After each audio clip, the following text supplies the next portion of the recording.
Bueno, entonces vamos primero a ubicar a Enrique González Martínez. Como saben ustedes, Enrique González Martínez entra dentro de la etapa del modernismo. La época modernista, según José Emilio Pacheco, comienza en 1884 y finaliza en 1921.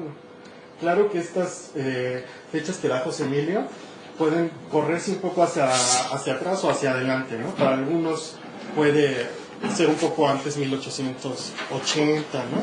Y para algunos todavía el modernismo abarca hasta los 30, sobre todo si pensamos que muchos poetas de provincia, de muchas partes de Hispanoamérica, van a seguir con la estética modernista todavía, ¿no? En la época en que ya iniciaría la vanguardia.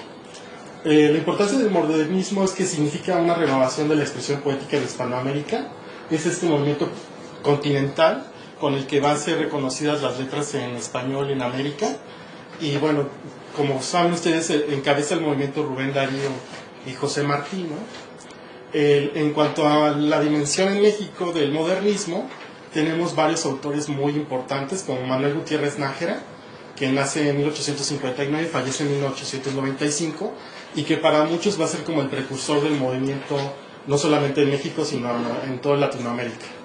Y tendríamos tres exponentes de la etapa, podríamos decir, madura del modernismo, que son Salvador Díaz Mirón, nacido en 1853, fallecido en 1928, Manuel José Otón, 1858-1906, Luis G. Urbina, 1868-1934.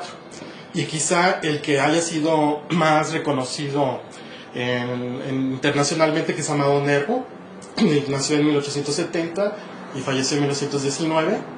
Y veremos otro escritor que va a acompañar a González Martínez, ¿no? En esta, podríamos decir, movimiento literario, que es José Juan Tablada, que nace en 1871, fallece en 1945, y finalmente con Enrique González Martínez, ¿no? El más longevo de todos los modernistas mexicanos, que falleció en 1954 y nació en 1871. Vamos a hacer un poco una línea cronológica de la vida de González Martínez para tener más referencias después para hacer el análisis de la autobiografía de las memorias, ¿no? Él nació en Guadalajara el 13 de abril de 1871. Fíjese, casi estamos cerca, ¿no?, del aniversario por 2 días, ¿no? Y es hijo de José María González, que fue maestro de escuela, y de Feliciana Martínez. Realizó sus estudios en el Liceo de Varones y en la preparatoria del Seminario Conciliar. Es importante ver también que Guadalajara en esa época era de las ciudades importantes de la República, ¿no? Tenía desde muchísimo tiempo atrás estas escuelas prestigiosas, y en la universidad pues también había carreras como Derecho y Medicina, ¿no? Que de hecho González Martínez se va a inclinar por la medicina. Comenzó a escribir muy joven y ganó un premio de traducción al inglés en 1885, y siempre desde su pubertad él tuvo esta inclinación por las letras, ¿no? Muchos se dice que es gracias también a que la mamá leía mucho, entonces tenía la biblioteca del papá y podríamos decir, acompañamiento con la mamá, ¿no?, de las lecturas. En 1886 ingresó a la Escuela de Medicina y alternó sus estudios con su vocación poética, y empezó a publicar en diversas revistas y diarios, ¿no? Es interesante ver cómo él también va insertándose en una cierta bohemia de Guadalajara y va a compartir estos primeros inicios literarios con algunos colegas, ¿no?, compañeros. En 1893 se recibió de médico cirujano e inició su ejercicio profesional, que en el caso de González Martínez sí realmente ejerció la carrera, ¿no? Entonces podemos decir que fue médico y aparte literato, ¿no? En 1896 cambia de residencia a la ciudad de Sinaloa. A su papá le habían ofrecido una dirección de una escuela en Mazatlán, entonces acompaña a sus papás, y en ese cambio de residencia va a conocer a quien fuera su esposa, a Luisa Rojo y Fonseca, con la que contrajo matrimonio en 1898. Se convirtió en padre de Enrique, que nació en 1899, de María Luisa, que nació en 1901, y de Héctor, en 1903. Se volvió colaborador de publicaciones de la Ciudad de México y otros lugares de la República, y entre 1907 y 1911 aceptó cargos políticos del régimen porfirista. Y de hecho para él va a ser como un gran peso haber aceptado este cargo. Él lo hace como un favor al gobernador de ese entonces de Jalisco, y no sabe un poco las consecuencias que va a tener haber aceptado ese cargo, ¿no? En 1911 se trasladó al DF y en esa misma fecha ingresó a la Academia de la Lengua. Formó parte del Ateneo de la Juventud y ocupó su presidencia en 1912. Entonces ahí vamos a tener también este convivio de generaciones, ¿no? Aunque él todavía es considerado de esta generación de modernistas, ya está conviviendo con autores como Alfonso Reyes o Vasconcelos, ¿no? En el Ateneo de la Juventud, y de hecho ellos van a leer con mucho cuidado la obra de González Martínez. Se convirtió en editorialista del Imparcial y fundó en 1913 la revista Argos. Y en otro error político que va a tener en ese mismo año de 1913 es aceptar ser subsecretario de Educación de Victoriano Huerta. Entonces, después de la decena trágica, que fallece Madero, Victoriano Huerta es presidente por ese breve lapso, y acepta a González Martínez con esta idea de poder hacer algo a través del poder político, ¿no? Y podemos decir que ese fue otro de sus errores, ¿no? Políticos. Él más adelante lo va a aclarar en sus memorias. En 1915 va a trabajar como profesor, entra a la Escuela Nacional Preparatoria y también va a dar clases en la Escuela Normal, y va a dar clase de literatura francesa en lo que era la Escuela de Altos Estudios, que es el antecedente de la Facultad de Filosofía y Letras. En 1917 se convirtió en colaborador del El Heraldo de México y dirigió la revista Pegaso. Entonces ahí tenemos esta importancia de las publicaciones periódicas, que todavía se va a extender en todo el siglo XX, ¿no? El siglo XIX sabemos que es muy importante también esta publicación hemerográfica, y cómo la literatura va a tener ahí sus fuentes de difusión, ¿no? En 1920 comenzó su carrera diplomática y fue ministro plenipotenciario en Chile de 1920 a 1922, en Argentina de 1922 a 24, y le va a tocar estar como representante de México en España y Portugal de 1924 al 31, y le va a tocar todo el problema de la República, ¿no? Y de Franco y los exiliados españoles, ¿no? En 1931 regresó a México y ocupó varios puestos de importancia. En 1935, un hecho muy fuerte para él de su vida privada, fallece su esposa, y 4 años después, en 39, fallece su hijo primogénito, ¿no? En 1942 participó en el Seminario de Cultura Mexicana y fue miembro fundador del Colegio Nacional en 1943. En 44 recibe un Premio Nacional de Literatura Manuel Ávila Camacho. En 1949 fue propuesto a Premio Nobel, y bueno, ya esta carrera diplomática también hacía que él tuviera contactos con gente de la diplomacia, y va a participar en la comisión organizadora del Congreso Continental Americano de la Paz en ese mismo año del 49. Dictó conferencias magistrales en el Colegio Nacional sobre Rubén Darío, el modernismo, la lírica mexicana y Manuel José Otón, y finalmente en 1952 muere, y sus restos van a descansar en la Rotonda de las Personas Ilustres. Ahora vamos a hablar un poquito de la obra poética de González Martínez. Aunque él empezó muy, muy jovencito a empezar a escribir poesía, va a tardarse mucho en publicar sus poemas. Es más, en 1900 va a haber una noticia de su muerte en varios periódicos de la provincia, y entonces es cuando él toma conciencia de que no ha publicado, ¿no? Entonces él mismo dice: ¿qué hubiera pasado si me muero realmente en ese momento sin tener publicado su obra, ¿no? Y entonces por eso es que escoge ese título de Preludios en 1903 para su primer libro, ¿no? Entonces finalmente vemos cómo tiene esa visión de que él quiere dedicarse a la poesía, y que podríamos pensar que esta primera obra va a ser un preludio de algo más importante, ¿no? Estos 3 libros que siguen, Lirismos, Silente y Los Senderos Ocultos, tienen toda esta estética modernista y van a ser importantes en ese sentido, ¿no? Y como todos sabemos, es muy conocido ese poema de Tuércele el cuello al cisne, y en 1915 va a publicar un libro con ese título, ¿no? La muerte del cisne. González Martínez siempre pensó que la poesía era una expresión personal, y estos, como podemos decir, seguidores de Darío, para él no tenían una expresión literaria personal, ¿no? Sino que más bien eran como imitadores de un estilo, y entonces por eso se distanciaba él de estos seguidores del modernismo, ¿no? En el 17 publica el libro del esfuerzo, de la bondad y del ensueño, y un año más tarde Parábolas y otros poemas. En 1921 publica La palabra y el viento, y ya de sus años de diplomático en Chile y en Argentina, él va a estar muy interesado en la naturaleza chilena, y por eso publica en 23 El Romero alucinado, ¿no? Es toda esta cuestión de la naturaleza americana, ¿no? Las señales furtivas en 1925, Poemas de ayer y de hoy en 1926. Después de la muerte de su esposa, en 1935, publica Poemas truncos, y después del fallecimiento de su hijo, que fue también otro golpe muy fuerte en su vida, publica Ausencia y Canto.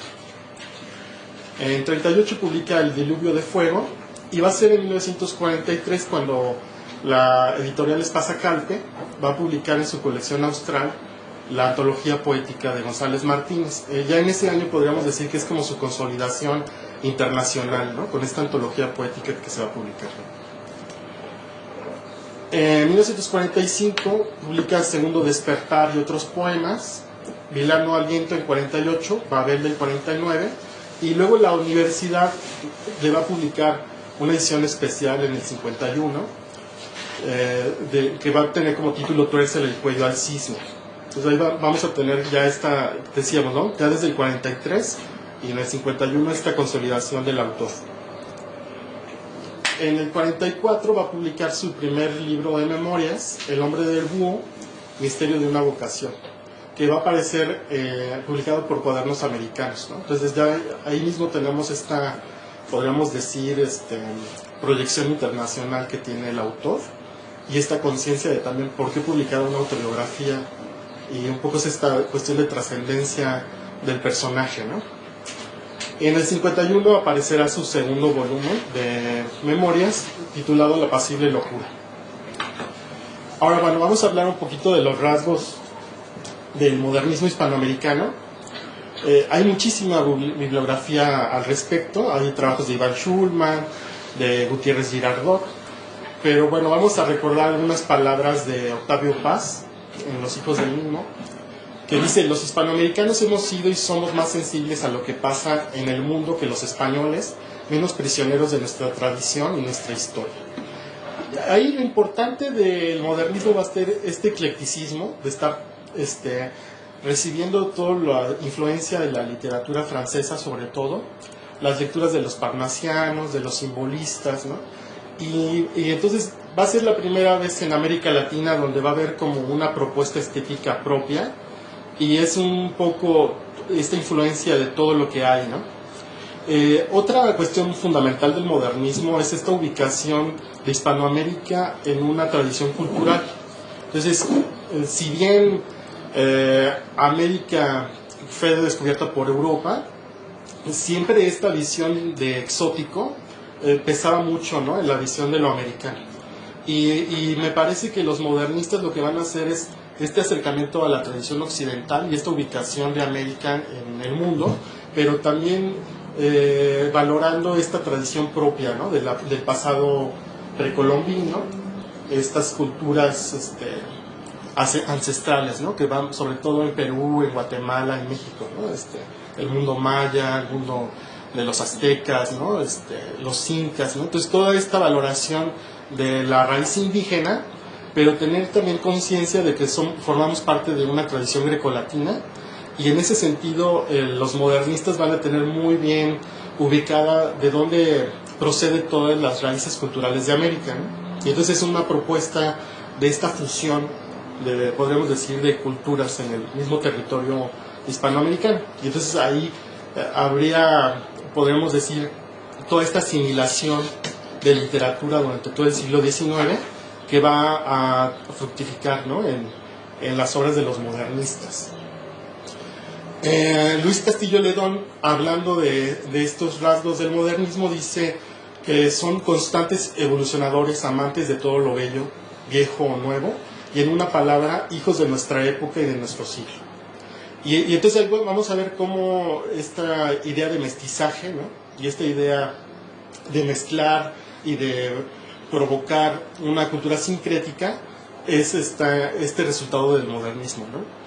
Y mucho podemos pensar en las casas y la decoración de las casas de nuestras abuelas, ¿no?, en donde hay desde todo, ¿no?, desde vajilla china, vino europeo, ¿no?, manteles de encaje belgas. Entonces toda esta fusión de cosas, de influencias que van a estar presentes también en la vida cotidiana, ¿no?, y que los propios poetas hispanoamericanos en ese momento van a volcar hacia un goce estético que va a trascender los objetos y va a buscar esa espiritualidad que va a estar presente, ¿no? Entonces esa expresión propia va a estar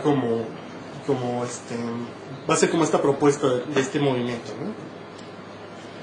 Ahora vamos a revisar algunos comentarios sobre la obra de lo que han opinado algunos críticos sobre la obra de González Martínez. José Emilio Pacheco dice que él se aparta de los elementos parnasianos del modernismo y privilegia los rasgos simbolistas. Busca una poesía en que el mundo exterior casi no exista y en cambio refleje lo que transcurre en la conciencia humana. Entonces vamos viendo esta profundidad, ¿no? No va a ser un modernismo simplemente accesorio o podríamos decir muy de apariencia, sino que es una cuestión profunda, ¿no?, de reflexión. Armando Cámara Rosado, quien es el que hace la recopilación de su obra en prosa en esta edición del Colegio Nacional, dice que en sus mejores páginas se hace patente su capacidad crítica, voluntad de estilo, conocimiento de los temas que aborda, claridad, síntesis y orden, tanto en la expresión como en las ideas, ¿no? Y entonces ahí vamos a tener esos dos lados, ¿no?, el lado poético de la obra y lo que expresa ahora Cámara Rosado acerca de la prosa y de los ensayos y de los artículos que escribió González Martínez. Y ahorita tenemos otro comentario de Francisco Conde acerca de su poesía, ¿no? Dice: fue capaz de causar admiración por la límpida serenidad con que interrogaba los misterios de la existencia en una poesía lírica, personal, sin contar los accidentes de la vida, sino su autobiografía sumamente decantada por la esencia de sus emociones y sus pensamientos. González Martínez se vuelve hacia esa parte de la poesía que está muy cerca del silencio, la exquisitez verbal, no la exquisitez estéril y ornamental, sino la del recogimiento y la expresión. Y en estas palabras de Conde vemos esta idea, ¿no?, de relación entre obra y vida, ¿no? Él mismo dice que sí hay una cuestión autobiográfica en su poesía, pero decantada, ¿no? Dice, con la esencia de sus emociones y sus pensamientos, ¿no? Entonces, siempre va a haber este vínculo vida-obra en la obra de González Martínez, y precisamente en el segundo volumen de La apacible locura, cuando ya va a empezar a contar él de su momento de escritor, siempre va a tratar de hacer esos vínculos, ¿no? ¿Qué estaba pasando en el momento de su vida cuando determinado libro estaba en formación, ¿no? Y el mismo autor, Francisco Conde, habla acerca de los volúmenes autobiográficos. Dice: sobre todo en El hombre del búho existe una gran exigencia formal, un ritmo y un color que nada contrarían la gracia de la mejor prosa modernista, aunque todo eso matizado con la sabia austeridad y la modestia del autor.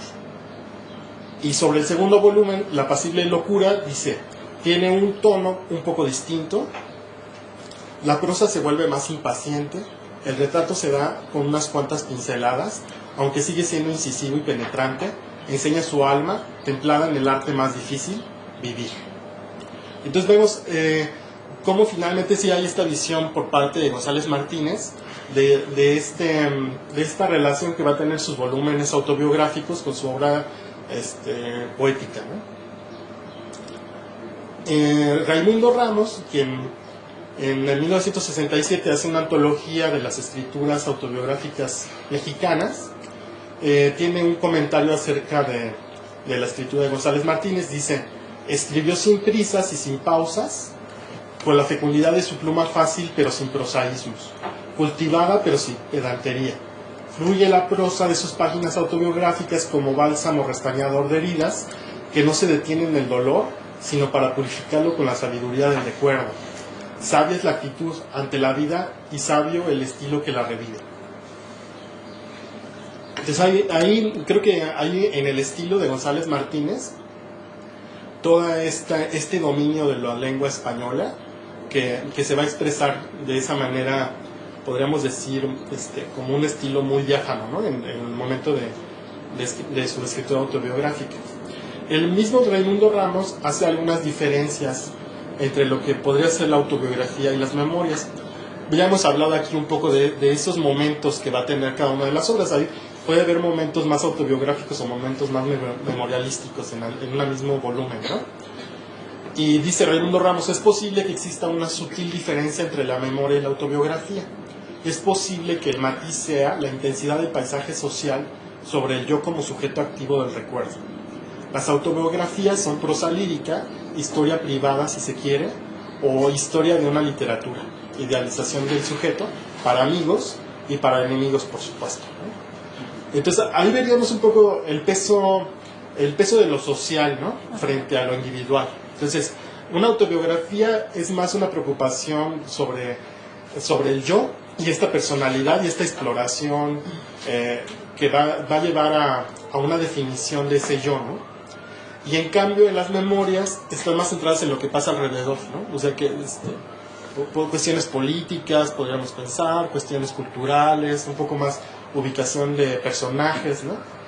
Y me parece que pues después de la lectura que hemos hecho de González Martínez, vemos que en el primer volumen sí hay más un recuento de la vida privada, en este sentido de quién fue mi mamá, quién fue mi papá, un poco describir estos sucesos de la infancia, de la adolescencia.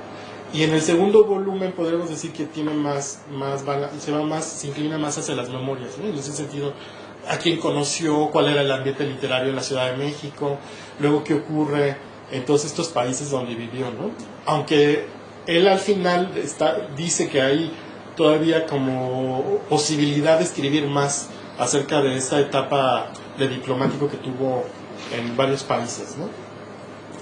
Y adentrándonos un poquito también a la teoría autobiográfica, me gustaría detenerme en algunas reflexiones de algunos teóricos como Silvia Molloy, quien dice que deducir las estrategias textuales, las atribuciones genéricas y por supuesto las percepciones del yo que moldean los textos autobiográficos hispanoamericanos sería la tarea del especialista, ¿no? Cuando nos vamos a acercar a esta escritura autobiográfica, no vamos a pensar en esta verdad histórica, sino vamos a trascender esa verdad histórica y ver esta configuración literaria. Entonces, si vamos a ver la configuración literaria, ¿qué es lo que debemos de fijar nuestra atención?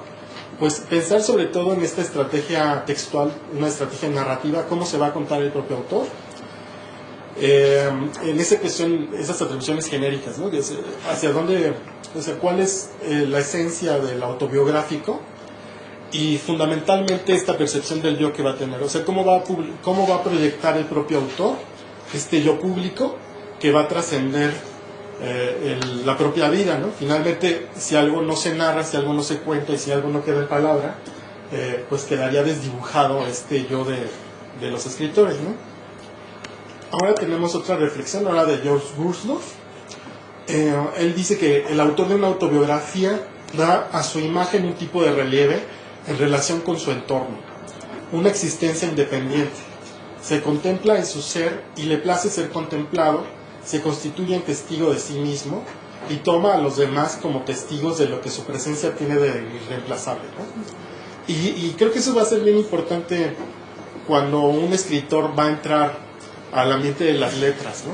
Y en eso creo que está muy bien narrado en el segundo volumen cómo se desplaza González Martínez de Guadalajara a la metrópoli, ¿no? Esta Ciudad de México, y esta hostilidad que se puede vivir en la Ciudad de México, ¿no? No es fácil entrar al ambiente literario y podríamos decir como al círculo de poder.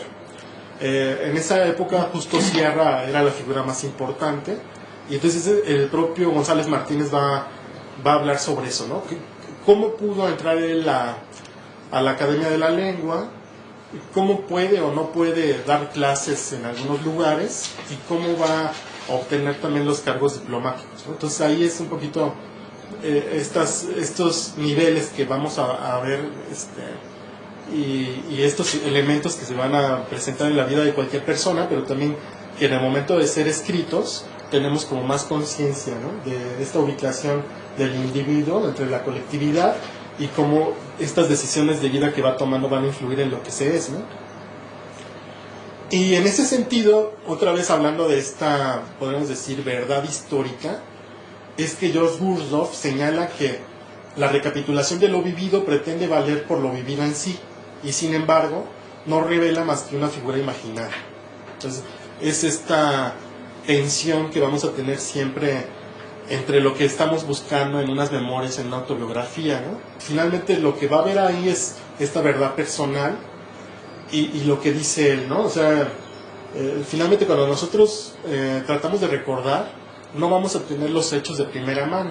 Finalmente es una segunda lectura de la experiencia, y en ese sentido la recapitulación de lo vivido va a valer por lo vivido en sí, ¿no? Entonces no es realmente una ilusión pensar que podríamos tener los hechos tal como pasaron, ¿no? Siempre vamos a tener, va a estar tamizado por la subjetividad de quien cuenta o de quien recuerda, y cómo va. Entonces en ese sentido, realmente para hacer un estudio literario de unas memorias, de una autobiografía, no debemos de centrarnos en la cuestión histórica de lo que realmente pasó, sino más bien en esta verdad literaria y cómo se va configurando el propio autor en ese sentido, ¿no?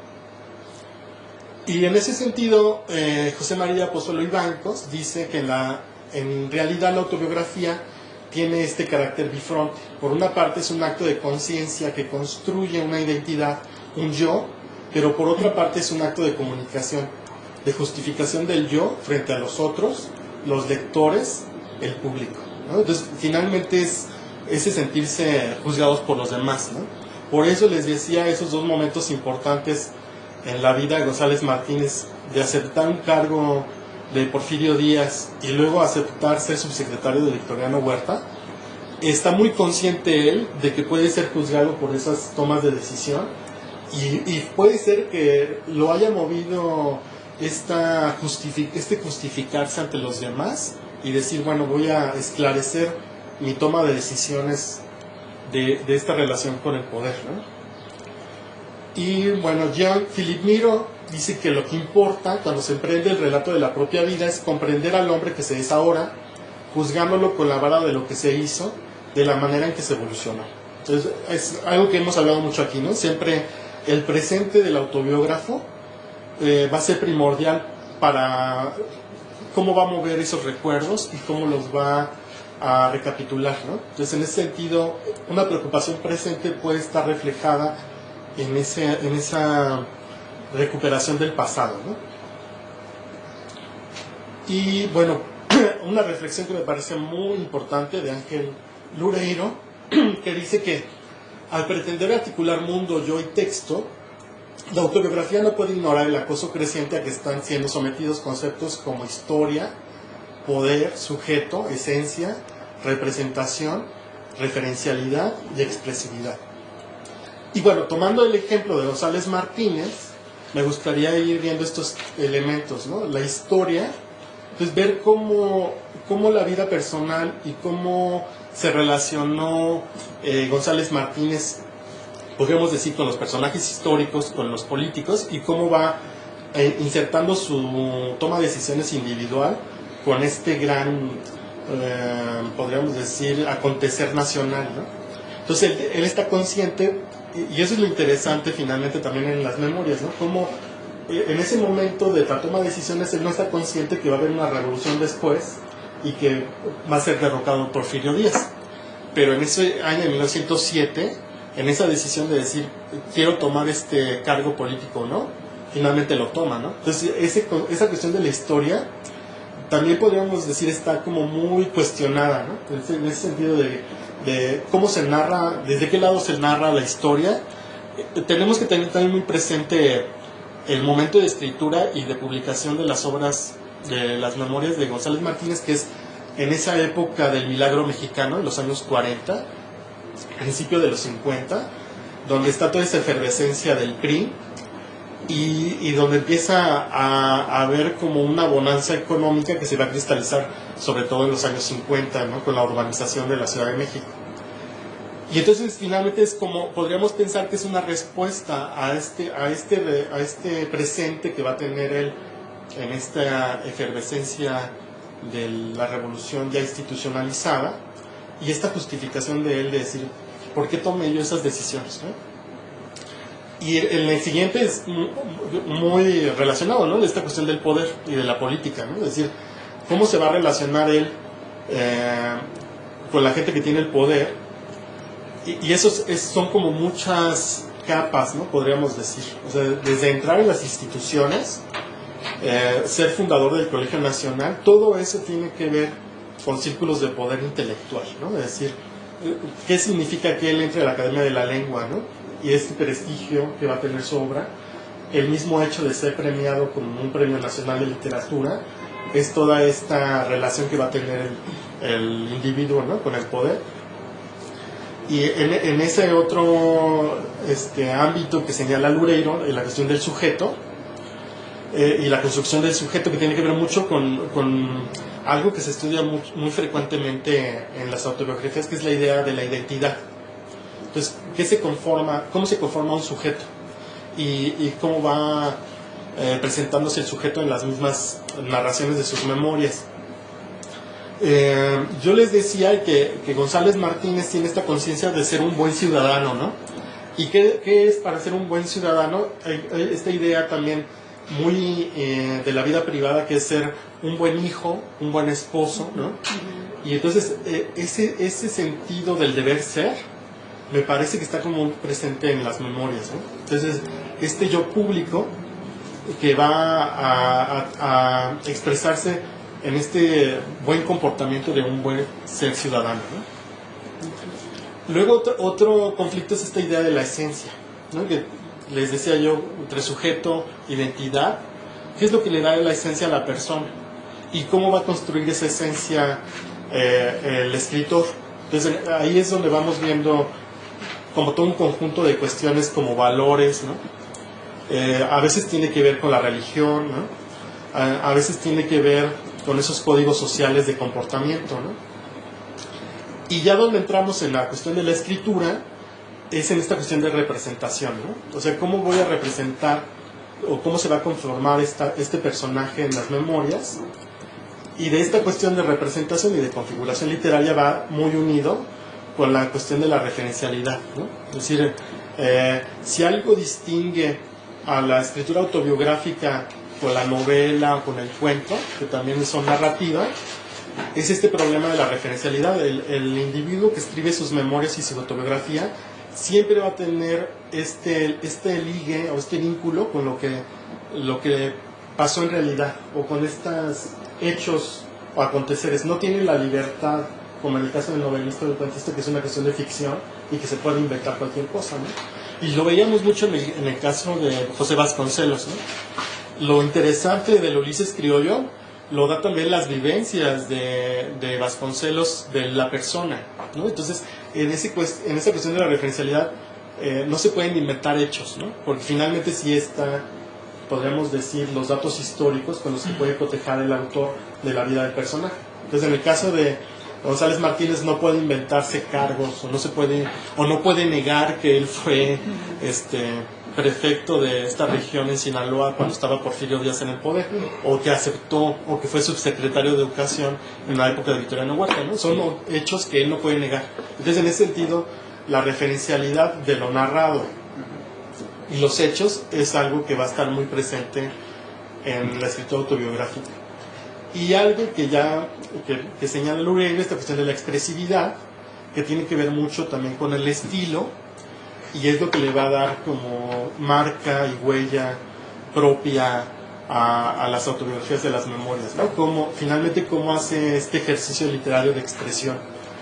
Y ahí es donde ya podríamos señalar ya cuestiones más literarias, ¿no? Y en ese sentido yo marcaría 5 aspectos importantes aspectos de teoría literaria que vamos a poder estudiar en la escritura autobiográfica. Algo primordial es el papel del autor en la narración, ¿no? Vemos esta construcción del personaje, cómo se configura él y cómo quiere ser, cómo él mismo quiere ser proyectado hacia el lector, ¿no? Entonces, en el caso específico de González Martínez ya decíamos, ¿no? Esta idea de ser una buena persona, ¿no? Es decir, bueno, ese va a ser como su yo público, ¿no? La otra problemática es el sujeto de la enunciación.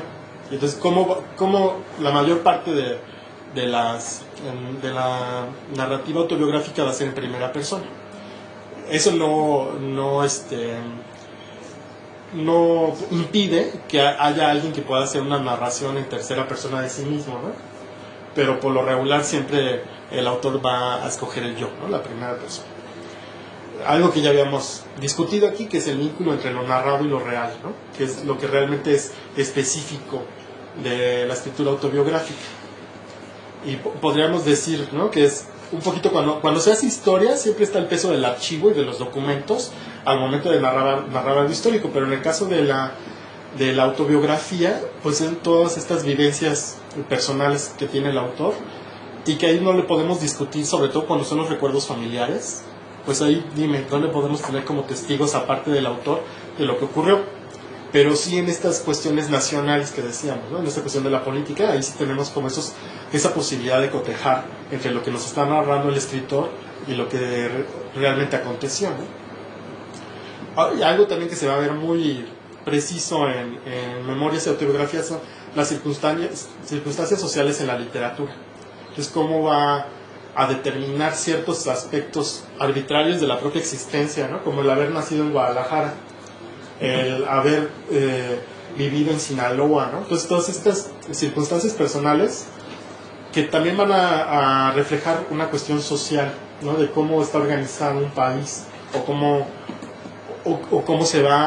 este conflicto, podríamos decir, entre el individuo y la colectividad, ¿no? Es decir, cómo puede realizar este sueño personal alguien con ciertas circunstancias determinadas, ¿no? Y en ese momento en la literatura mexicana, pues finalmente esta cuestión centralista del DF, en que cualquier autor que quería trascender tenía que venir a la capital, ¿no? Situaciones que ya han cambiado mucho en la actualidad, ¿no? Y un último punto sería el planteamiento de una verdad artística, ¿no? He hablado de esta cuestión de la verdad histórica, que la dejamos de lado en esta cuestión de análisis de las memorias y la autobiografía, pero finalmente lo que vamos a encontrar en esta cuestión literaria y expresión de la vida es esta verdad artística que va construyendo el propio autor, ¿no? Va a decir, de alguna manera va a ser como esta esencia personal que va a transmitir, ¿no? Y con respecto al análisis que vamos a hacer sobre la obra de González Martínez, me gustaría tener muy consciente 3 planos de la obra, ¿no? Un primer plano es el ámbito personal, todo este relato de la vida privada, ¿no? Otro aspecto es la dimensión social, que ahí entra toda esta cuestión de la vocación, podríamos decir, vínculo entre el individuo y su sociedad, como puede ser el espacio de la escuela, el espacio de las instituciones, ¿no? Y eso nos lleva a un tercer nivel, que es la vida nacional, o sea, cómo está organizado un país y cómo estas instituciones ayudan o no ayudan al individuo a conseguir sus objetivos, ¿no? Y bueno, vamos entonces ahora a ir leyendo algunos ciertos momentos de la obra de González Martínez para ir hablando de estos tres niveles, ¿no? Dice González Martínez: mi sentido de responsabilidad fue creciendo y vigorizándose. La idea del deber, la noción de orden moral, el impulso de ajustar la vida a normas supremas quedaron en mi corazón para siempre. Cada vez que mi conducta no ha correspondido a tales imperativos ineludibles, el grito de mi conciencia me ha sumido en dolorosa confusión. Y ya de entrada tenemos esta cuestión moral, ¿no? Esta cuestión ética que va a estar presente en las obras autobiográficas. Cómo la conducta del individuo va a verse reflejada en sus tomas de decisiones y en su curso de vida, ¿no? Y entonces en este sentido hay como esta expresión de González Martínez de esa conciencia, ¿no? De ir viendo cuál es esta noción de orden moral, ¿no? Y esta idea del deber ser. Y eso tiene que ver mucho en la forma que nos educan. Y hay otra cita de la obra en donde vemos esta relación con la mamá. Dice González Martínez: 30 años viví suspenso de aquellos ojos que acariciaban y sonreían, que dirigían y que dominaban. Leí en ellos aprobaciones y reproches, estímulos, censuras, relámpagos de orgullo materno y amargas tristezas por mis locuras de juventud. No había modo de escapar de ellos. Paraban en seco la palabra indiscreta antes de que saliera de mis labios. Condenaban sin misericordia la más leve expresión de pedantería que mi madre odiaba tanto como mi padre y como yo. Me turbaban hasta dejarme mudo cuando veía en ellos el desencanto de no ser yo como ella quería que fuese, de no hablar como ella quería que hablara. Penetraban aquellos ojos en el fondo del alma, todo lo adivinaban o todo lo sabían. Y creo que ese control, creo que nos lo han relatado los abuelos, ¿no? Ese sentido de decir, no, pues tu bisabuela, solo con una mirada me controlaba, ¿no? Algo que ahora es impensable para los niños, ¿verdad? y entonces, en esta cita creo que vemos esta cuestión también del momento histórico, ¿no? Esta cuestión familiar y cómo se va expresando a través de este escritor autobiográfico de estos hechos más, podemos decir, privados, ¿no? O íntimos. Y ahí me gustaría ver en la misma escritura de González Martínez cómo se educaba, ¿no? En ese momento. Estos ojos que controlan y dicen, por un lado está la aprobación, que va a ser un estímulo y va a llegar al orgullo materno, y por el otro lado es un reproche, es una censura y lleva a una amarga tristeza, ¿no? Y por el otro lado también las palabras que él va a utilizar, ¿no? ¿Qué es lo que hacían esos ojos?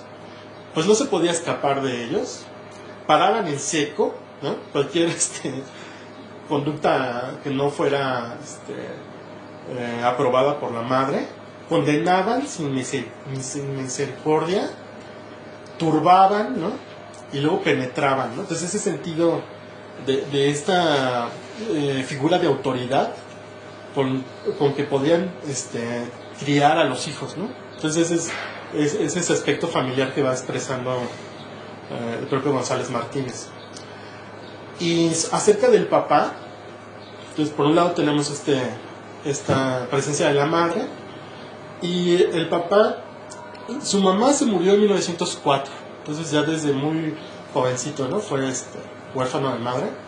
Su papá fue más longevo y todavía lo vio anciano, ¿no? Y entonces dice González Martínez: se pasaba los días fumando su pipa y leyendo ya únicamente libros de mero pasatiempo. Él tan estudioso, siempre tan ansioso de aprender. Claro está que su organismo debilitado no pudo resistir la aguda dolencia que le quitó la vida.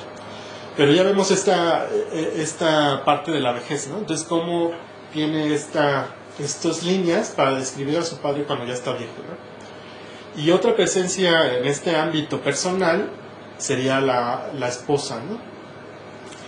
Cuando relata el primer encuentro, dice González Martínez: al desembocar en la primera calle, apareció en la puerta de su casa una maravillosa mujer, una muchacha de apenas 19 años, a cuya vista todo mi ser se estremeció. Pregunté su nombre y mi amigo me dio el cariñoso diminutivo con que era llamada en la población. Comprendí que algo trascendental entraba en mi espíritu. Era ella, la esperada. Era Luisa la que me dio paz. Y en este párrafo podemos ver eso que hablábamos de una cuestión bifronte, ¿no? Por un lado está el presente de donde está escribiendo él, y por el otro el momento en que la vio por primera vez. Pero entonces ese rango de tiempo nos da toda esa apreciación que tiene él de lo que realmente esa mujer significó en su vida, ¿no? Entonces esa compañera de vida a la que ve por primera vez, y entonces a la hora de narrar está ese tiempo insertado ahí en esa misma expresión, ¿no? Más adelante hace un retrato donde podemos ver muchos aspectos del modernismo, ¿no? En esta descripción que hace sobre Luisa, su esposa, dice: era más bien pequeña, como si la existencia hubiera querido matizar de gracia su majestad, blanca y fina, de noble andar, grave pensamiento y clara voz de timbre diamantino, que me llegaba como el anuncio de quieta y segura protección. Todo era en ella, a un tiempo calma y pasión, cálido amor de amante, refrenada alegría y amistosa y sabia confidencia. Entonces, en esto es donde yo me refiero a ese cuidado de la palabra que tiene, ¿no? Entonces va a ser la descripción de la esposa, está como muy consciente que quiere concentrar en estos adjetivos, ¿no? La presencia de su mujer y cómo va encontrando estas palabras, ¿no? Y algo interesante es como si en la figura materna lo importante era la cuestión de los ojos, la mirada.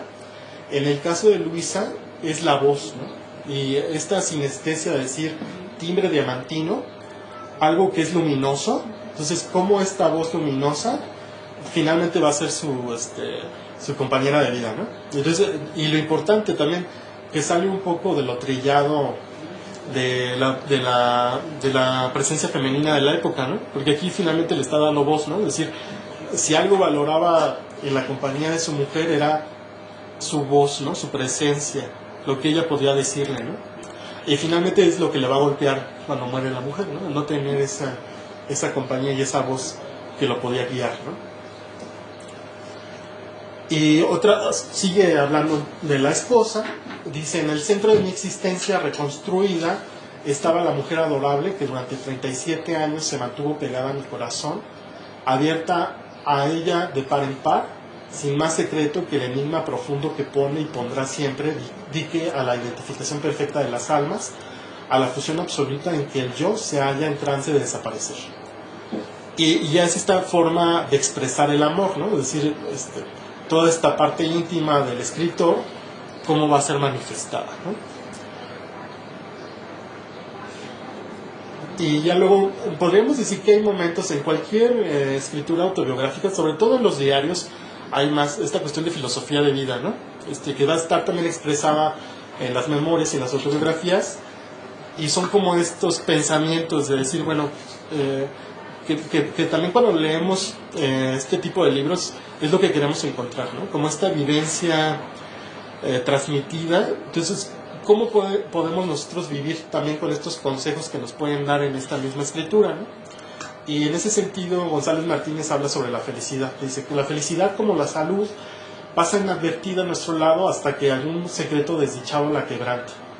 La dura lección de mi fracasada aventura arrancó de mis ojos la venda que apenas me dejaba entrever la dicha verdadera, anunciadora de un bien tan seguro que ni la misma muerte tuvo poder de aniquilar. Y entonces ahí vemos, ¿no? Esta valoración del matrimonio y de la presencia de Luisa en la vida de González Martínez, ¿no?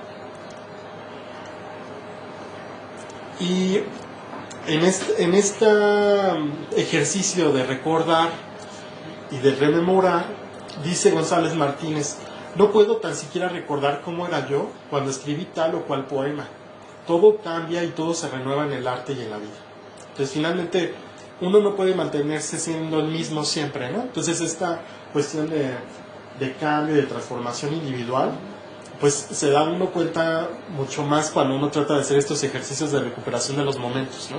Porque uno dice, bueno, ¿cómo puede recordar y restablecer el momento en que publicó un poema, el que escribió un poema? Pues es algo que es un instante y que es algo fugaz, y finalmente la vida es eso, ¿no? Como estos momentos que pasan y pasan y pasan, y el momento de escritura de estos recuerdos es el momento en que hace más evidente que la vida es algo que está en perpetuo movimiento, ¿no?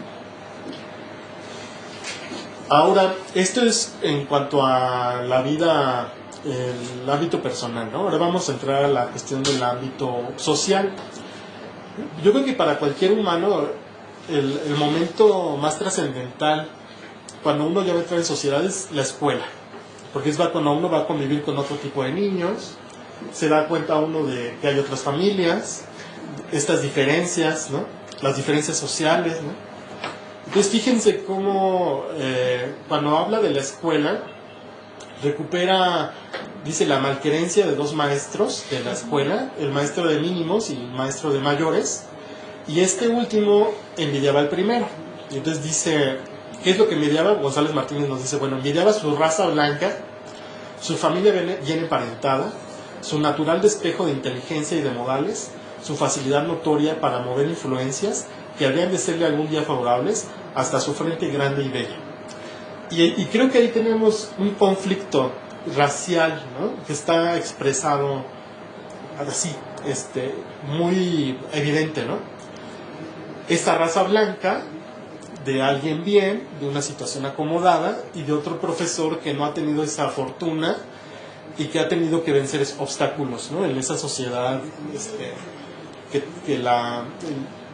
el tono de la piel puede ser importante, ¿no? O la ascendencia, ¿no? Entonces, de alguna manera, ese conflicto social está expresado ahí en estas pocas líneas, ¿no? Y en ese sentido es donde también abre la escuela a una problemática más grande, ¿no? Porque si bien lleva una vida armónica familiarmente, al momento de verse inserto en la sociedad empiezan a verse todos estos conflictos, ¿no? Que pueden ser, en el caso de México, todos estos conflictos raciales, estos conflictos de clase, y cómo van a resolverse a lo largo de la vida, ¿no? Dice González Martínez, yo soy aquel que lo olvidó todo, pero guarda en mi espíritu el perfume de los viejos poetas y aún me seduce la armonía suprema, el tono de aquella lengua inmortal. Está hablando de sus primeras lecturas en latín, de estos clásicos que va a revisar, ¿no? Como Horacio, Ovidio, ¿no? Y todo esto que finalmente va a trascender en su obra, y si no hay una relación totalmente tangible con una intertextualidad, sí está ahí como una cuestión de influencia, ¿no? Y ya hablando de las tertulias y de la bohemia, ¿no? Podríamos decir ya en la época de joven, habla él dice, mis amistades literarias, de las que hablaré después y que entonces comenzara a cultivar, ensanchaban en el campo de mis actividades. Con mis amigos de letras hablaba de literatura, comentábamos libros recientes, hacíamos versos y ejercitábamos el oficio en excursiones campestres inolvidables. Entonces ahí tener como estos dos ámbitos, ¿no? Por un lado, estas escapadas a hacer una excursión, que era como una cuestión de libertad y de comentar lo que a él le gustaba, y por el otro lado, esta cuestión del deber ser que lo lleva a estudiar medicina, a titularse y llevar la profesión. Entonces está como en dos mundos, ¿no? Este mundo de la cuestión práctica y este otro mundo del goce artístico y de tener una carrera como escritor, ¿no? Y al parecer para él eso no es conflicto, ¿no? Siempre tiene esa posibilidad de tener un pie en ambos mundos, ¿no? Tener un pie en esta cuestión bohemia artística y otro pie en la actividad profesional, ser médico, una actividad lucrativa, podríamos decir, ¿no? Luego, en esta segunda etapa también podríamos ver esta inserción en el círculo literario y estas críticas que el propio González Martínez, sobre todo en el segundo volumen, empieza a hacer. Yo digo que hace más bien crítica de la crítica, ¿no? Y entonces él mismo va a tener la oportunidad de decir algo de su obra y de negar algo o refutar algo que haya dicho algún crítico. Y sobre el modernismo, él opina, dice, lo que perdura en estas revoluciones literarias no es la presencia del modelo, en este caso Rubén Darío, sino los caminos abiertos a campos de libertad. El servilismo de la imitación va dejando el sendero empedrado de fracasos. Los triunfadores, en cambio, pierden con frecuencia de vista el punto de partida. Entonces, fíjense cómo hay en esta reflexión estas dos críticas. Por un lado, aquellos imitadores que siguen una corriente simplemente porque es lo que está de moda, y por el otro, los propios autores que en un momento sí tienen esta expresión muy genuina y después se olvidan de ese primer momento, empiezan a ser famosos y empiezan a publicar obras que no tienen este sentido real de expresión lírica, ¿no? Y algo también que se arrepiente después es precisamente de ese poema de Tuerce el cuello al cisne, porque pues él va a ser reconocido, él mismo, de todas maneras él mismo en sus memorias, con este subtítulo que le pone El hombre del búho, o sea, con el título él mismo se está marcando quién es, ¿no? Dice él: a pesar mío, sigo siendo con demasiada frecuencia el matador de cisnes y el devoto de los búhos, con cierta desatención crítica a muchos otros aspectos de mi obra ulterior. También dice el propio González Martínez: al margen de aquellas horas agitadas y de aquellos trascendentales sucesos que yo seguía con creciente interés, la corriente limpia de la poesía, el resguardo interior para los vendavales de afuera, seguía su curso, lenta, calladamente. Era la apacible locura, la locura mansa, compatible con los menesteres prácticos de la vida exterior, ¿no? Entonces, es como ese elemento siempre, que siempre dicen, ¿no? Finalmente, alguien que esté totalmente cuerdo no puede escribir, ¿no? Tienes que tener como ese componente de pérdida de la razón para poder crear, ¿no? Y eso ahí nos lleva al segundo título del volumen, ¿no? La apacible locura. ¿Qué es esa apacible locura? Pues es esa posibilidad de crear, ¿no? Y de poder ser alguien activo en la sociedad y poder tener esa carrera literaria, ¿no?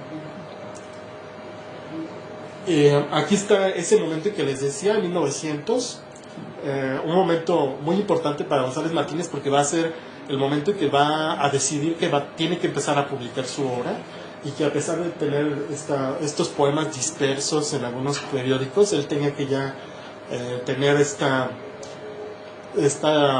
visión de que tenían que llevar una carrera literaria, ¿no? Y entonces nos narra ese momento. Dice: al abrir un día mi correspondencia de Guadalajara, que yo repasaba con interés, que no perdí nunca, tropecé con un artículo encerrado entre dos cintas enlutadas. Y cuando fijé los ojos en el nombre del muerto, me aturdió leer allí el mío, Enrique González Martínez. El artículo, muy bello y muy cariñoso, era de Francisco Izábal Ugarte, mi amigo que me ponía por las nubes, ¿no? Y entonces ahí es ese momento, y son las cosas que decíamos que no se pueden inventar, ¿no? Pues finalmente ocurrió que alguien lo dio por muerto, publican esta nota necrológica, y eso es lo que va a hacer que él decida comenzar a publicar, ¿no? Y esto también que es inevitable, ¿no? Estas comparaciones que van a tener los escritores, que era lo que mencionábamos al principio, ¿no? ¿Quiénes escribían poesía al momento que escribía González Martínez? Y él en un momento en la obra dice: comparaba mi obra inicial con las más logradas de algunos de mis contemporáneos, con la de Nervo, autor ya de varios libros y consagrado por la crítica de México y del extranjero, con la de Urbina, a quien yo admiraba ya mucho y que ya balanceaba la de Díaz Mirón y Otón, la de Tablada, despertadora de las inquietudes y poseedora de la gran tribuna que era la revista Moderna, y me sentía pequeño y desarmado. Es ese momento en que decide él ir a radicar a la Ciudad de México, ¿no? Y decir, bueno, pues no le queda otra más que tener esa proyección a través de los medios de la capital. Y entonces él habla otra vez de ese momento y dice: no que me faltara fe en mí mismo, yo creía tener delante toda una vida para dedicarla al arte, creía en mi vocación y estaba resuelto a no desmayar en la tarea, hasta no crear mi poesía propia, hasta no lanzar mi mensaje, pequeño o grande, pero mío. Me asaltaba entonces la duda de si mi viaje había sido precipitado, si hubiera sido mejor madurar mi obra antes de ir a un penoso noviciado, allá donde la lucha es más dura. Y ahí hablamos de una tradición, creo que viene desde esta época, de esta idea de noviciado, que todo el mundo conocemos esa expresión que dice: hay que picar piedra, ¿no? Entonces es lo que tenía que ser González Martínez, ¿no? A pesar de que ya tenía el reconocimiento en provincia de cierta obra, pues tendría que volver a picar piedra en la capital para poder hacerse un nombre y poder tener un espacio en los medios, ¿no? Dice González Martínez: a través de viajes y turbulencias, en medio de los indispensables trabajos de la nueva acomodación y de los problemas inherentes a fijar las normas económicas de mi vida metropolitana en tan diferentes condiciones de aquella que mi ausencia había interrumpido, comencé a normalizar mi labor literaria, a consagrarme a ella con más ahínco, con una ansia de fidelidad semejante a la que brota en el alma de amante arrepentido que regresa al lado de la mujer amada que ha sido víctima del abandono culpable o inocente y ocasional. Y aquí hace este símil, ¿no?, entre esposa y amante en estas dos facetas de su carrera, ¿no?, de cómo ser poeta, pero también cómo tiene que vivir y tener recursos para tener una familia. Entonces son como esta tradición que va a tener el amante, ¿no? Y esa reflexión finalmente de si uno quiere ser escritor, uno también tiene que tener los medios de vivir, ¿no? Entonces, ¿cómo conjugar esas dos cosas, ¿no? Tener espacio en clases o tener cargos diplomáticos. Entonces, siempre los escritores van a tener esa relación con el poder en ese sentido de cómo ganar dinero, ¿no? Ahora vamos a ese tercer nivel que hablábamos de la vida nacional y esta conciencia de toma de decisiones, ¿no? Y dice González Martínez: no he tenido nunca el sentido político, en parte por incapacidad nativa, por educación en un medio hogareño en que jamás entraron las discusiones de la cosa pública, en parte porque me tocó ser uno de aquellos cuya adolescencia y cuya juventud pasaron adormecidas por el opio de la dictadura porfirista, sumidas en una renunciación general de todos los hombres de México, abúlicos en su complicidad egoísta que deja en malas manos las responsabilidades más urgentes y los derechos más sagrados. No es disculpa de mis actos lo que acabo de decir. Y ahí vemos, ¿no? Pero finalmente es una justificación, ¿no? Es decir, aunque él no haya sabido muy bien, haya tenido muy clara la política del momento, finalmente los hechos de haber aceptado esos cargos, ¿no? Y en ese mismo tono hace balance, ¿no? También hay que situarnos en ese momento, porque también para muchos mexicanos en ese momento la revolución era visto como la bola, ¿no? Como estos alzados, ¿no? Entonces hay en González Martínez esa concepción de revolución, de que no puede sumarse a las causas de la revolución, porque para él también es una revuelta en donde hubo mucha violencia, muchas agresiones injustificadas, ¿no? Y entonces tiene como esa dualidad su pensamiento. Sin embargo, cuando hace esta valoración del porfirismo, en sus propias palabras dice, ¿no? Yo, no obstante mi indiferencia, que no era sino el hábito de inactividad, comprendía que aquel régimen perpetuado con el pretexto de no turbar el orden establecido no merecía el incienso que se quemaba en homenaje al dictador. Y entonces ahí tenemos esta cuestión crítica hacia el porfirismo, pero también esa falta de creerse en todos los postulados de la revolución, ¿no? Y acerca de haber participado en el gobierno de Huerta, él mismo se reprocha, ¿no? Y dice: claro que pude obrar en forma diversa, echando mano de mis reservas morales, que había dejado incólumes la pasión. Claro que la ocasión era única para aprovecharla y lavar viejas culpas con una demanda de interés civil.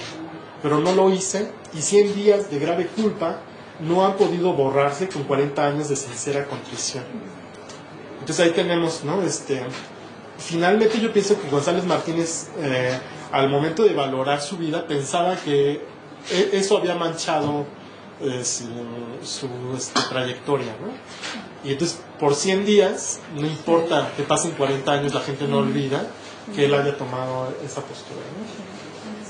Jaime Sabina hizo un texto alguna vez sobre su tiempo como diputado, diciendo así que el poder te dura 3 años y la vergüenza toda la vida. Sí. Y además tenía que ver con ese como proceso de actividad poética, de recordar tu pasado, así de hacer como una reconstrucción del mismo, pero valorándolo ya con lo que dijiste al principio, con la parte del presente que de todas maneras atraviesa ese juicio de quién fuiste en el pasado y qué hiciste, el arrepentimiento en donde te sitúa, pero además en asuntos políticos así de coyuntura siempre Siempre sí, y siempre los escritores tendrán esa tentación con el poder, porque el poder siempre se va a acercar también a los creadores y a los escritores para legitimizarse, ¿no? Entonces, finalmente sí está esa relación culposa, ¿no?, que van a tener muchos intelectuales con el poder.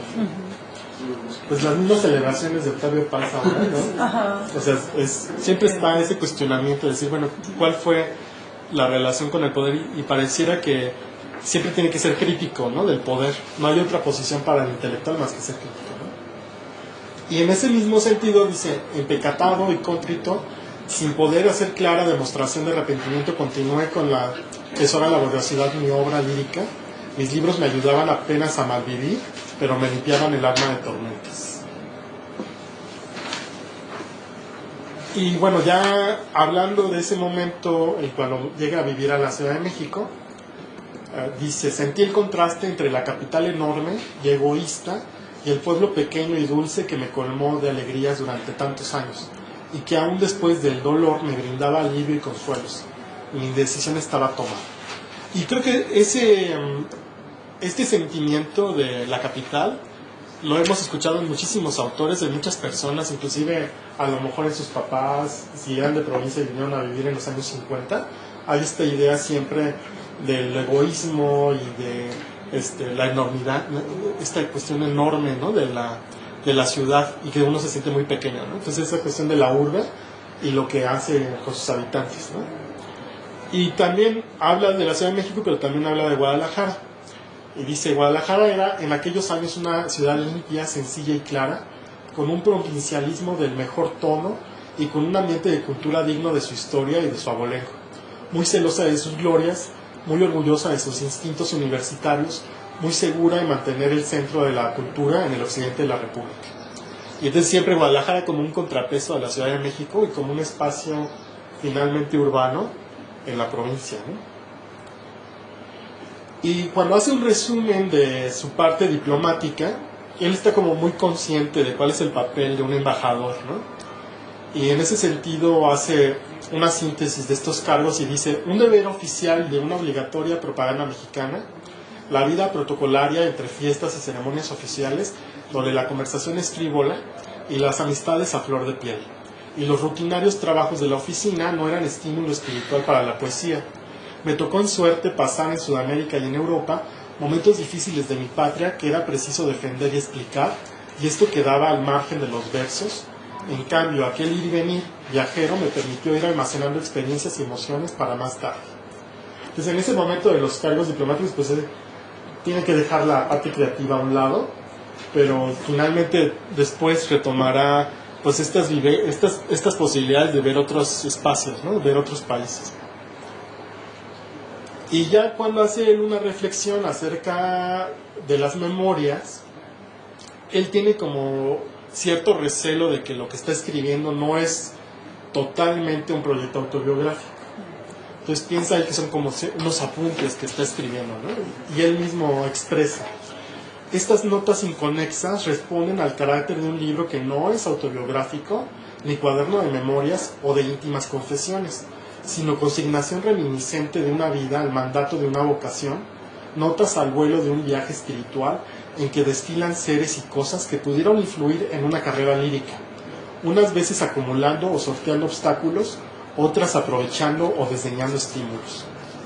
Sin embargo, en esta tradición autobiográfica mexicana, me parece que estos dos volúmenes de González Martínez, pues sí los podemos estudiar como estos antecedentes de lo que es el género, ¿no? Y aunque él señale que no es un proyecto concluido como él quisiera, siempre va a estar esa idea, ¿no?, de estos autobiógrafos, pues que no pueden recuperar toda su vida a través de tan pocas páginas. Entonces queda esa idea de cuestiones inconexas, ¿no?, y de pequeños apuntes, ¿no?, que se pueden ir haciendo, ¿no? Y en ese sentido hay una parte de la obra más adelante donde habla que en el cajón de su escritorio tiene, dice él, borradores de un libro que narra las andanzas de esta mi larga vida, hombres y sucesos, con esa verdad desnuda propia de los viejos, desfilarán en las páginas de esas memorias. Muchos juicios, a fuerza de severos, será tal vez mejor reservarlos para más tarde o condenarlos definitivamente al fuego, purificador de lo inoportuno y de lo malogrado. Ahora, ¿qué ocurrió con estos borradores? Pues nunca aparecieron, ¿no? Entonces ahí, como ustedes saben, algo también que pesa sobre la escritura autobiográfica, sobre todo con los diarios, es esta cuestión de los herederos, ¿no? ¿Qué hacen los herederos con las obras? Y muchas veces las destruyen o van al fuego, ¿no? Entonces, si en su momento él no pudo expresar todos esos comentarios que tenía sobre algunos personajes, pues ya se quedaron ahí olvidados y perdidos, ¿no? Porque ya nunca apareció este material autobiográfico, ¿no? Bueno, y con eso concluiríamos la presentación. Entonces no sé si quieren hacer preguntas. Pues muchas gracias, porque nos diste un panorama. Muy cuidadoso la estructura de las obras autobiográficas de González Martínez, y además creo que nos provees de un esquema muy útil para acercarnos a estos textos. Entonces no sé si alguien quiera comenzar la participación. Que puse todas mis cosas. Pues a mí me gustaría empezar diciendo que él mismo nos lo plantea, bueno, no intencionalmente, pero es problemático porque está hablando de un viaje espiritual, porque está hablando que son notas inconexas, mi cuaderno de memorias, ni de íntimas confesiones. Entonces la sola denominación que hace, cómo las llama, ya es de suyo problemático, y al mismo tiempo también queda muy bien reflejado, y esto me interesó mucho. Yo lo había ubicado como que él tenía mucha preocupación, y tuvo mucha preocupación por la ejemplaridad, por mostrarse y mostrarla, ¿no? En su vida. Y a ese respecto, como claramente él lo resumía en un momento dado, que decía,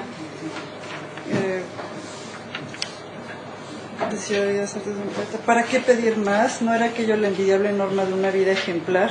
Holgura económica sin riqueza turbadora del sueño, libertad para continuar la obra comenzada en el apartado retiro y asiduo ejercicio profesional, estimulado por la satisfacción del deber cumplido, esperanza afincada en los hijos, uno de los cuales el mayor mostraba ya el signo sagrado y doloroso, con que él escoge a sus elegidos, ¿para qué más? ¿No? Y entonces esta preocupación por la ejemplaridad que está presente a lo largo de toda su vida, ¿no? me había llevado mucho la atención, y quería preguntarte si al comienzo, que es muy intrigante, mi niñez se inicia en un misterio trágico y penetrante que llevo todavía clavado en el corazón, que si se sabía que había sido eso, era como un suicidio de alguien, ¿no? Quizá, ¿tú sabes? No, fíjate, no. Ahora, lo que dices de la ejemplaridad, eso sí es como fundamental, no solamente para González Martínez, sino para el resto de los mexicanos, ¿no? O sea, que prurito de expresar el yo, y que nos puede decir por qué también es un género poco frecuentado, ¿no? En ese sentido de cómo exponerse a los demás, abrirse a los demás. Y entonces esta cuestión de ejemplaridad pienso que es como una coacción ahí que tiene presente González Martínez, ¿no? Y este mea culpa que hace también de los cargos políticos, ¿no? Entonces finalmente es como esa idea de cómo me están percibiendo los demás, y entonces eso hace que se configure la obra de una forma distinta, ¿no? Sí. También me llama la atención esto también de la ejemplaridad, como esta búsqueda de el aura mediocritas, ¿no? Es decir, el equilibrio en todos los aspectos. Y de hecho, en esto que menciona una de las citas que pones tú, que eso era lo que le permitía moverse en esas pequeñas, en la vida cotidiana, ¿no? Frente a esta parte interior y de la profesión literaria que buscaba, ¿no? Entonces siempre está buscando el punto medio, el equilibrio. Y me acordé un poco lo que comentaba la sesión pasada el doctor Quirarte, ¿no? Que a veces, en el caso de su padre, que nunca supo equilibrar esa parte de la profesión, de su pasión y la vida con los demás, creo que Enrique González Martínez siempre estuvo en búsqueda de ese equilibrio, y de ahí también lo que retomas, ¿no? Del título de La apacible locura, esa búsqueda de equilibrio en medio de toda esa pasión por la poesía que también sentía, ¿no? Sí, está muy clara esta parte Sí, y esa expresión también del dolor, ¿no? O sea, la muerte de la esposa, la muerte del hijo, ¿no? Entonces toda esa cuestión, cómo está expresada en la obra. Entonces se ve como muy, ¿cómo diremos? Con mucha reticencia, ¿no? Poder expandirse en esos temas, ¿no? Pero también es una cuestión de cuestión de identidad, ¿no? Si empezamos también a explorar qué es lo ser mexicano, pues hay como esta cuestión de discreción, de mesura, ¿no? Entonces en ese sentido pienso que González Martínez es buen ejemplo en ese sentido también. En los años que está escrita la obra, de los años 40, 50, ese peso también de la mirada de los demás hacia la persona, ¿no? Que no sé, bueno, no he leído muchas autobiografías de otros escritores mexicanos, pero justo les comentaba a Valentina y a Mariana la autobiografía de Salvador Novo, que bueno, de mesura y de cuidado de la personalidad pública no tiene nada, ¿no? Entonces pero recordemos que no lo publicó en vida, ¿no? Sí, no, se publicó después, ¿no? Pero sí me llama, pese a esa, como dices, condición como cultural del mexicano, creo que de todas formas González Martínez todavía tiene siempre esa, porque incluso se ve en su poesía, ¿no? La forma en que él elabora sus poemas siempre no se deja llevar, digamos, como por la inspiración del instante, ¿no? Sino siempre reflexiona, siempre deja descansar las cosas y es cuando ya él empieza como a generar, ¿no? Entonces me llama mucho la atención, porque sí, no solamente es referir su vida, como incluso dicen en el prólogo, ¿no? Es la narración de esta configuración de una vocación literaria, ¿no? Quizás por ahí, por eso él dice que no es tanto unas memorias o no es tanto una autobiografía, sino simplemente esos elementos significativos que dieron forma a esta idea de poeta a la que él quería llegar, ¿no? Y creo que de lo que señalas también, y que lo que veíamos con la sesión pasada, ¿cómo relacionamos la autobiografía y las memorias con los demás géneros?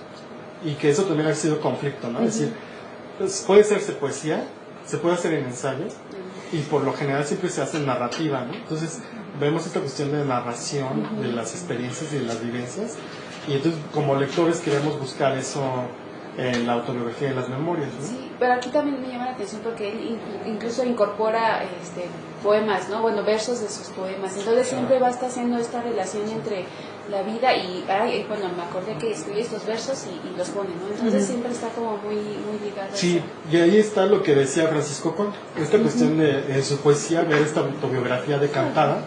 Y entonces el propio autor, cuando está escribiendo sobre su vida, dice, yo ya en esos poemas encontré la expresión literaria de esa sensación o de ese momento, y por eso finalmente lo comparte con los lectores, ¿no? Yo tengo un comentario. Precisamente ahora que leías este último fragmento, de los últimos que pusiste, que viene en La apacible locura, a donde habla González Martínez de las características de sus libros, de estos dos libros autobiográficos, y yo creo que sobre todo de La apacible locura, yo la impresión más general de lectura que tuve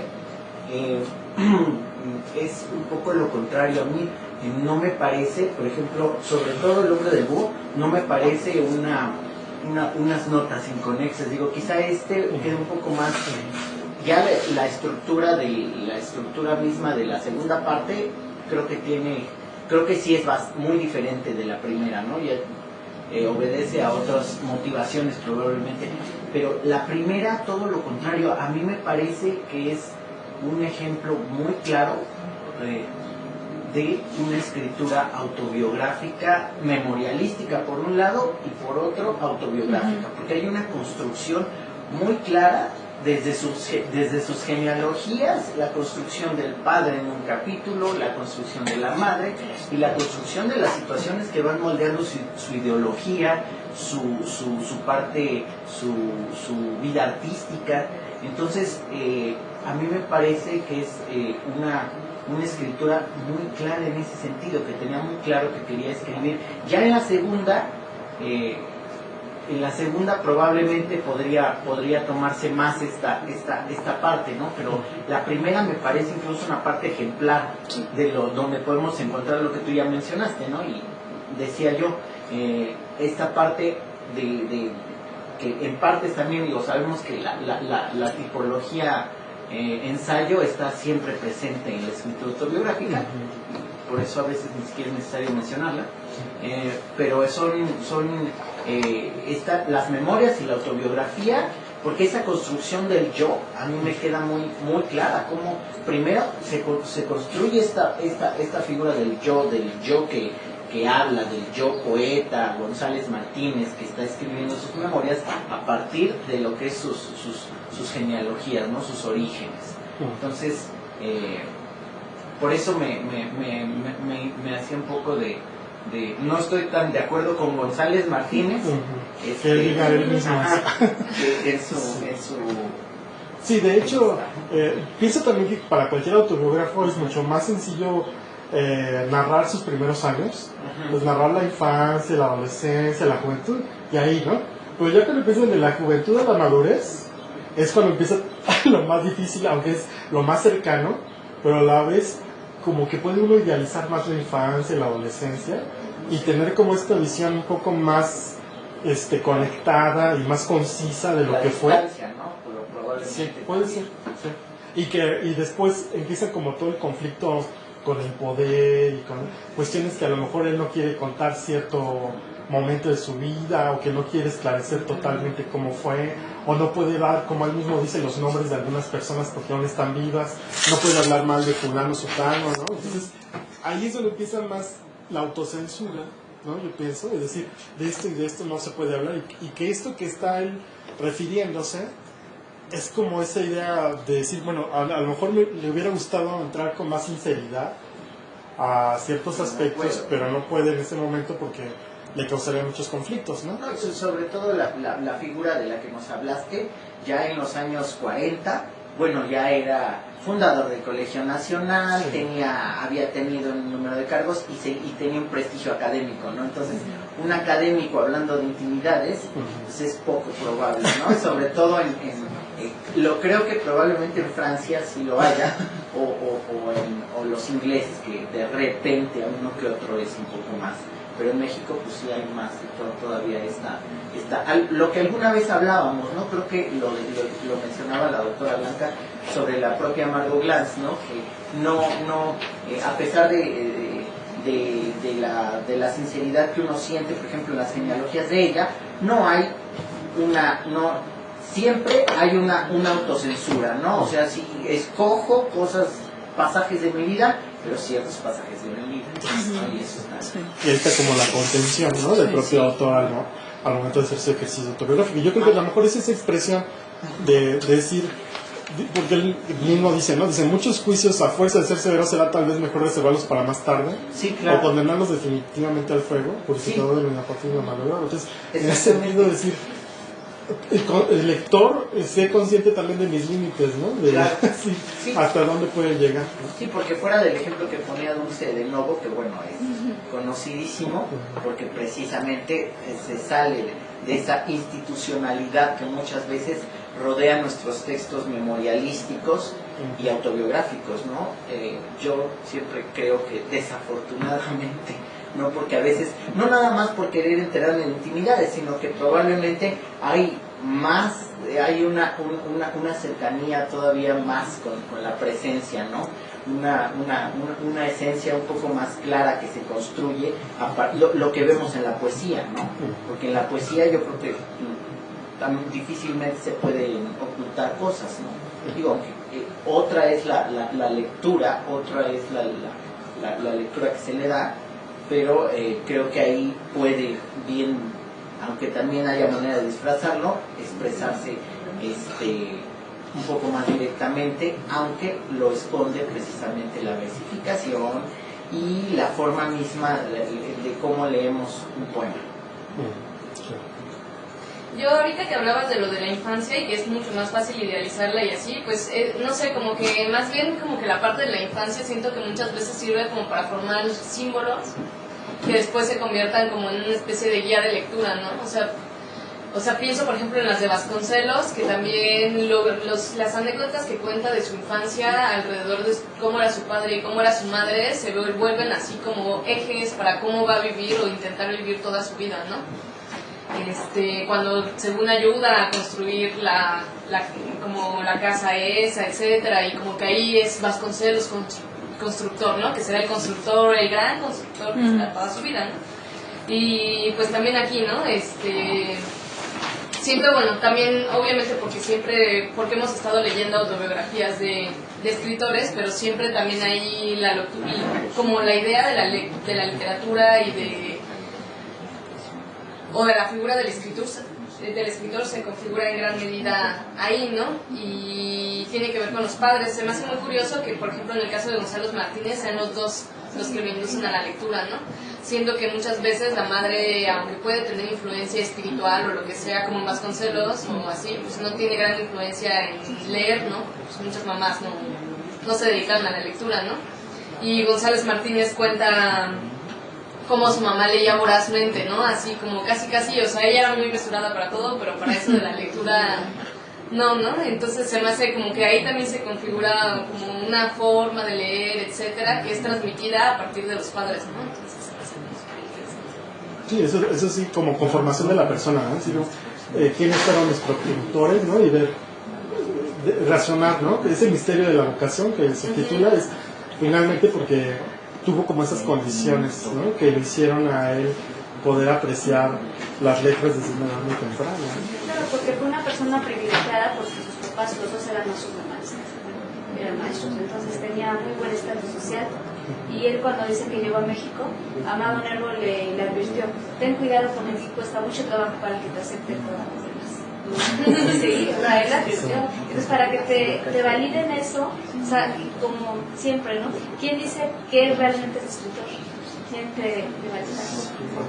Hizo de ser alguien, ¿no? O sea, ¿quién dice que tienes nombre, ¿no? O cómo se va haciendo un nombre literario y que todas estas estructuras de poder que habla Bourdieu, ¿no? De alguna manera, esas situaciones en que se ve el escritor. Porque también creo que Villarrutia, ¿no? Dice, no, es que él fue médico, pero de nombre nada más, porque él nunca ejerció. Y él se detenía, no, claro que sí, que ejerció mi profesión. Claro. Que es lo que decíamos, que tenía siempre un pie como en los dos mundos, ¿no? En la parte práctica y en la parte creativa, artística. Me gusta esa idea de tener un pie en los dos mundos. Es muy lindo en la exposición, porque además se concilia una parte de en muchas figuras que podemos ver como la escritura en México, por ejemplo, están disgregadas fragmentariamente, o sea, con respecto a sus propias vidas. Entonces eres por un lado el académico, por otro lado el escritor, por otro lado el hijo, por otro lado el amante, y eso genera, pues sí, incomunicación entre esas facetas y cosa que se refleja, ¿no? En una forma de escritura o en una actitud ante la vida, y eso no es reprochable ni mucho menos, solamente que sí configura otra forma de hacer discursos.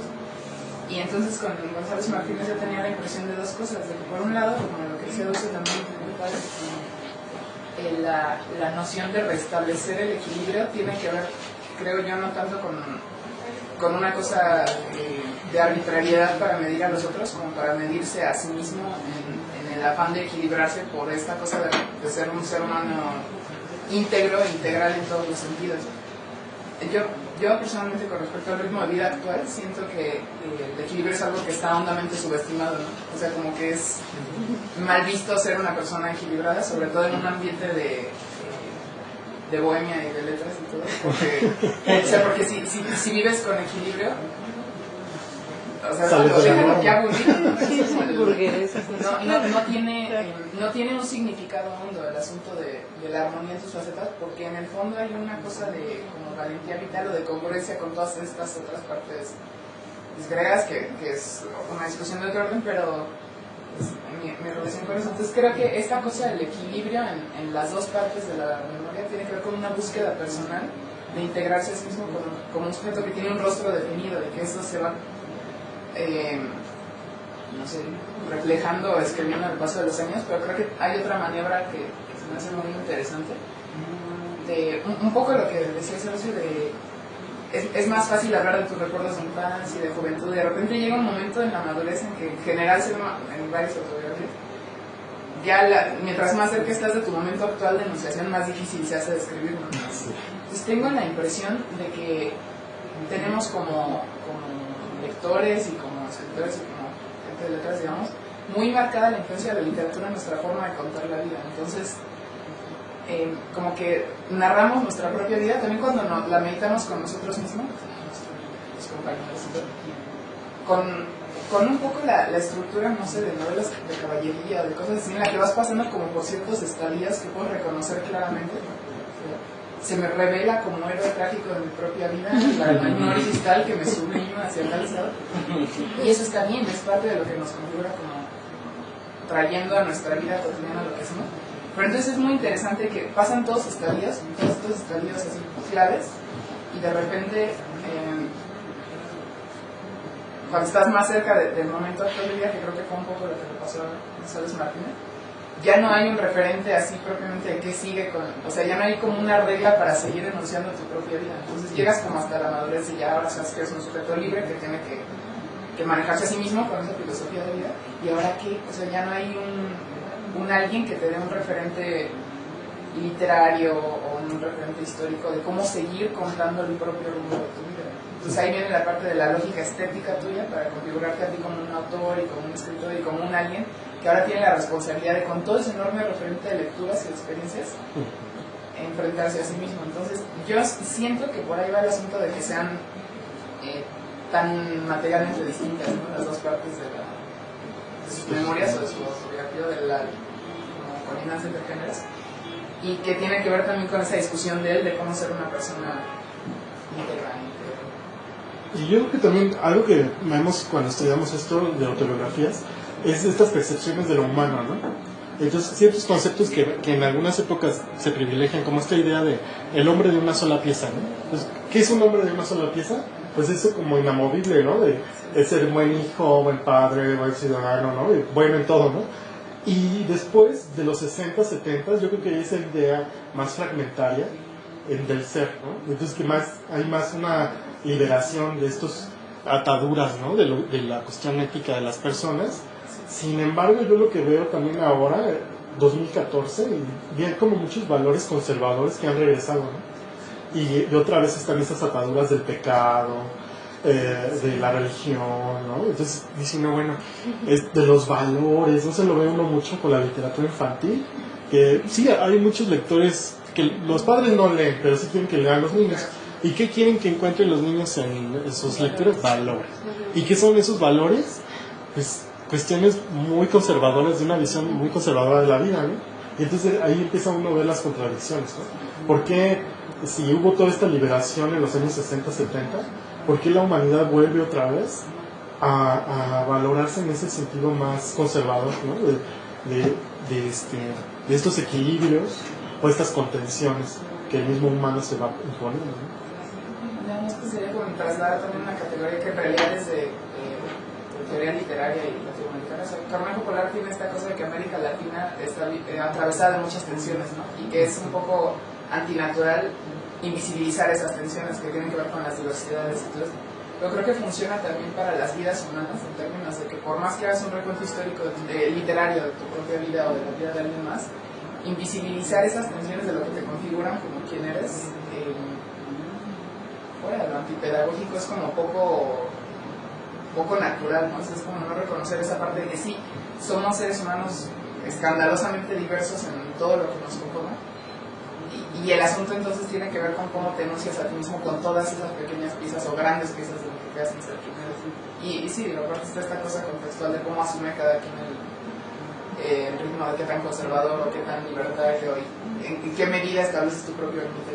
Y creo que Enrique González tiene esta meditación continua de cómo hacer para mediar entre esas muchas facetas de lo que lo hacen ser quien es en cada aspecto rotundo de vida. Y eso se ve que era una meditación continua y que era algo que dialogaba consigo mismo pero también con los otros y que marca también un ideal de este tipo.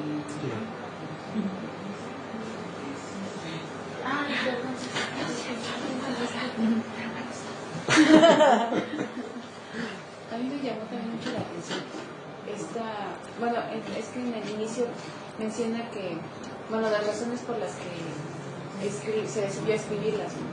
Entonces dice que se dirige al final del párrafo a la amiga, ¿no? Decidí entonces escribir estas páginas pensando en ti, amada y amiga, deseo perderte y personas vidas. Nuestras almas, como todas, juegan al escondite y serán siempre un arcano enfrente de otro arcano. Pero tal vez cuando sepas un poco de lo que he sido, a ti ves algo de lo que soy.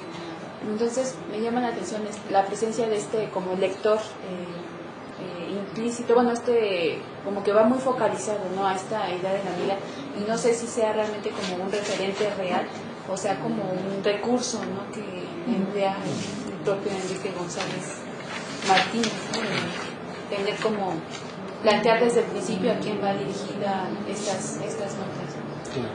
Crea como, bueno, hasta donde hemos leído como que no hay, se sabe, ¿no?, que va dirigida a alguien, a este público lector, pero me llama mucho la atención que desde el primer momento haga esta puntualización de ese lector. Sí, es un poquito lo que vamos a hablar también de la trascendencia finalmente, ¿no? Entonces, cuando alguien se decide escribir sobre sí mismo, es esta idea de que su persona va a trascender, ¿no? Y va a estar capturada en palabras, y en ese sentido ya le da otro sentido a su propia vida, ¿no? Bueno, pues si no hay otro comentario, pues muchas gracias, Horacio. A mí particularmente, bueno, me gustaron las memorias, y además Enrique González Martínez también me gusta mucho como poeta. Muy agradable leerlo.